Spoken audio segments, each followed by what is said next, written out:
দ্রব্যমূল্যের ঊর্ধ্বগতির জন্য সিন্ডিকেটের চাইতে সাধারণ মানুষ কম দায়ী না। রমজান এলে এদেশের মানুষ পাগল পারা হয়ে যায়। কি যে একটা অবস্থা তৈরি করে, যার লাগবে 5 কেজি সে নেয় 20 কেজি, যার লাগবে 20 কেজি সে নেয় 100 কেজি। দেখুন, আপনি স্বাভাবিকভাবে একটু খেয়াল করে দেখেন, এটা একটা বাজারের কৃত্রিম সংকট তৈরি হয়। আপনার যার যতটুকু প্রয়োজন ততটুকু নেন না। মনে হয় যেন কি একটা অবস্থা, যে আর মনে ছোলা, বুট, বেসন, খেজুর আর মনে পাওয়াই যাবে না।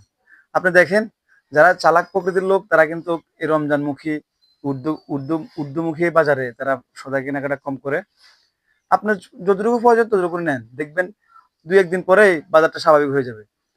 এই ন্যূনতম একটু স্যাক্রিফাইসটা আমরা করতে পারি না। আমরা অনর্গল অনর্থক বাজার থেকে কিনে কিনে আনে বাই পুরাই রাখে দিই, নষ্ট করি। এই সুযোগে অসাধু ব্যবসায়ীরা কৃত্রিম সংকট তৈরি করে আমাদের থেকে পণ্যের দাম দ্বিগুণ, 3 গুণ থেকে 4 গুণ পর্যন্ত বৃদ্ধি করে ফেলে।